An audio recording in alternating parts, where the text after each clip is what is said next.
This is Virendra Mehta. Welcome you all on the Memory Genius channel. एक student ने ये सवाल किया है, वो ये कहते हैं कि सर हमारा एक एग्जाम है गवर्नमेंट जॉब का, वो आने वाला है और उसको लेके बहुत सारा तनाव है या फिर बहुत सारी स्ट्रेस है। तो सर क्या किया जाए इस तनाव से, इस स्ट्रेस से छुटकारा पाने के लिए। तो इंटरेस्टिंग क्वेश्चन है और आई थिंक ये जो सवाल है ये सबका है, राइट? हाँ, फर्क इतना है कि उसका तो एक एग्जाम है, हो सकता है आपने कोई और चीज जो है अचीव करना है और उसका जो स्ट्रेस है वो अभी से आपके अंदर है, राइट? तो ये कॉमन क्वेश्चन है, बहुत सारे लोगों का क्वेश्चन है। तो आज का वीडियो इसी टॉपिक पे है। बहुत ध्यान से आप बात को समझेंगे और मैं आशा करता हूं कि वीडियो की अगर ये बात आपने पकड़ ली, आपको समझ में आ गई, तो आपका जो स्ट्रेस है वो रिलीज हो जाएगा। देखिए, सबसे पहले आप एक साइंटिफिक कॉन्सेप्ट जो है वो समझें। कोई भी गोल क्यों ना हो, चाहे वो एक गवर्नमेंट जॉब का एग्जाम है या कोई भी चीज जो आपको अचीव करनी है या कोई भी जो भी आपका गोल है, गोल होता है तभी जो कर्म है वो किया जाता है। बिना गोल के कभी भी कोई भी जो कर्मा है वो नहीं किया जाता, ठीक है? तो उसके लिए कोई ना कोई गोल या फिर कोई ना कोई उद्देश्य जो है वो होना चाहिए। देखिए, सबसे पहले तो आप ये चीज समझें, अगर मैं इंडिया की बात करूं, एक अगर गवर्नमेंट जॉब निकलती है तो उसमें देखिए कितने हजारों जो एस्पिरेंट्स हैं वो एक सीट के लिए कंपीट कर रहे हैं। तो ऐसा कोई जरूरी नहीं है कि आपका सिलेक्शन हो, ठीक है ना? तो आप देखिए अपना कर्म जो है वो ईमानदारी के साथ कर सकते हैं, राइट? और इसमें कुछ नहीं किया जा सकता। जब आप जीत को एक्सेप्ट करते हो तो हार को भी एक्सेप्ट करो। तो ऐसा कोई जरूरी नहीं है कि वो क्रैक होगा, लेकिन हाँ, आप अपनी शक्तियां बढ़ा सकते हो, ठीक है? तो आप इस चीज को समझो। देखिए, भगवान कृष्ण ने बहुत सुंदर जो है वो गीता के अंदर बोला है कि कर्मण्येवाधिकारस्ते मा फलेषु कदाचन। अगर आपका फोकस गोल पे ही होगा या उस एग्जाम पे ही होगा कि and you are continuously thinking about exam exam and exam, तो आप मुझे बताइए कि क्या आप अपना जो कर्म है, क्या वो ईमानदारी के साथ, क्या वो पूरे पैशन के साथ आप कर पाएंगे? Obviously this is not possible. तो भगवान कृष्ण यही अर्जुन को समझा रहे हैं कि तू जो रिजल्ट है ना उसकी चिंता मत कर, परिणाम की चिंता मत कर, क्योंकि परिणाम तेरे वश में है ही नहीं। तो ऑब्वियसली मैं आपको कह रहा हूं कि ये चीज आपके वश में नहीं है कि आप उस एग्जाम को क्रैक कर पाएंगे या नहीं कर पाएंगे। केवल एक ही चीज ऐसी है जो आपके वश में है, जो आप कंट्रोल कर सकते हो, राइट? उसको कर सकते हो या नहीं कर सकते हो, और वो है आपका कर्म। आप अपना कर्म पूरी शक्ति से, पूरी ईमानदारी के साथ कर सकते हो, राइट? तो अगर हम अपना फोकस उस कर्म को करते हुए लगाएंगे, मींस उसको करते हुए पूरा एंजॉय करेंगे, तो निश्चित रूप से जो सफलता की जो संभावना है, पॉसिबिलिटी है, वो बढ़ जाएगी।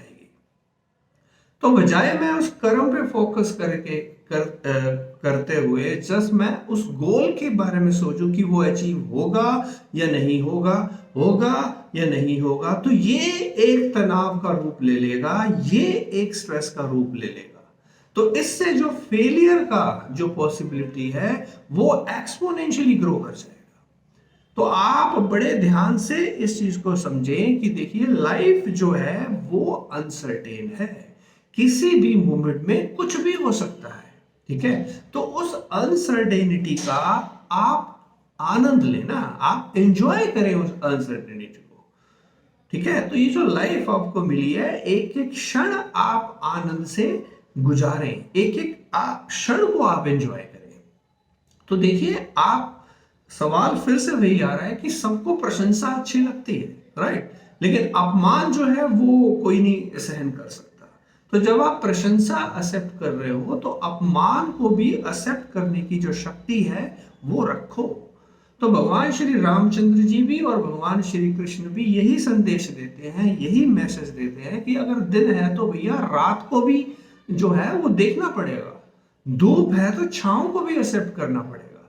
तो आप भगवान श्री रामचंद्र जी से देखिए ना कि अगले ही दिन जो है वो राज तिलक होना है और बिल्कुल अनसर्टेनिटी देखिए, उनको 14 साल का जो वनवास है वो मिलता है, लेकिन फिर भी जो फेस के ऊपर जो शिकन है वो नहीं है, मतलब he is enjoying each and every moment.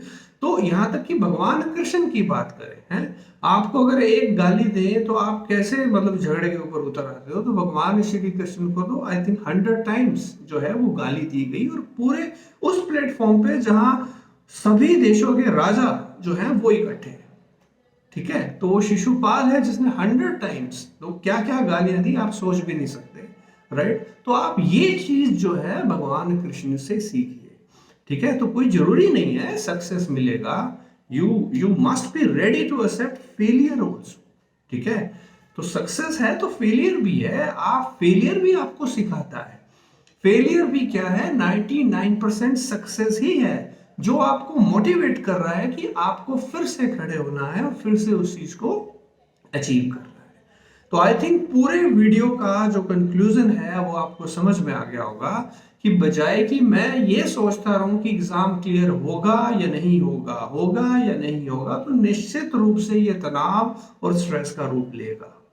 इसकी बजाय अगर मैं पूरा फोकस जो है अपने कर्म पे करूं, ठीक है, मैं क्यों ना वैदिक मेमोरी मेथड सीखूं, क्यों ना मैं श्री विद्या साधना द्वारा अपनी शक्तियां जो है वो इतनी बढ़ा लूं कि वो जो रेस होने वाली है उस रेस में मैं आगे निकल सकूं, राइट। तो ये एक आयरनिकल स्टोरी है, हालांकि मैं कंपटीशन के खिलाफ हूं, मींस ये एक रॉन्ग कॉन्सेप्ट है, लेकिन क्या करें, जो भी सिस्टम है वो तो हमें जो है फॉलो करना ही पड़ेगा। इतनी गवर्नमेंट जॉब्स नहीं है कि सबको एक एक गवर्नमेंट जॉब दे दी जाए, तो ऑब्वियसली मेहनत जो है वो आपको करना पड़ेगा। हाँ, आप अपनी शक्तियां बढ़ाइए ना, उसके ऊपर काम कीजिए, अपने व्यक्तित्व को निखारिए, तो निश्चित रूप से सफलता मिलेगी। और पूरा फोकस जो है आप अपनी तैयारी पे दें, आप तैयारी उस पैशनेट हिसाब से। और मैं भी तो ये सोच सकता था ना, इतना रिस्क लेके और मुझे वर्ल्ड रिकॉर्ड बनाना है, कोई जरूरी नहीं था कि वर्ल्ड रिकॉर्ड हो सकता था कि नहीं भी बन पाता, राइट। लेकिन मैंने उसके ऊपर फोकस नहीं किया कि वर्ल्ड रिकॉर्ड बनेगा या नहीं बनेगा। द थिंग इज, मैंने जो कर्म किया मीन्स मेमोराइज किया उस समय डिक्शनरी को, तो उस समय ओनली डिक्शनरी चलती थी, नॉट एनी वर्ड रिकॉर्ड। वो तो एक आउटपुट है, एक रिजल्ट है जो कि आना है। तो आप बिल्कुल तनाव को हटा दें, कोई स्ट्रेस नहीं होनी चाहिए, और पूरी ईमानदारी के साथ आप अपनी तैयारी पर लगें और अपनी शक्तियां को बढ़ाएं। तो मैं आशा करता हूं, विश्वास है कि ये कुछ जो टिप्स है या मोटिवेशन कह लीजिए आपके काम आएगा। और वीडियो सबके साथ शेयर करना, क्योंकि सभी स्टूडेंट्स की यही प्रॉब्लम है, सभी को स्ट्रेस है, तो सभी को लाभ मिलना चाहिए। And so with these words, thank you so much, have a great day.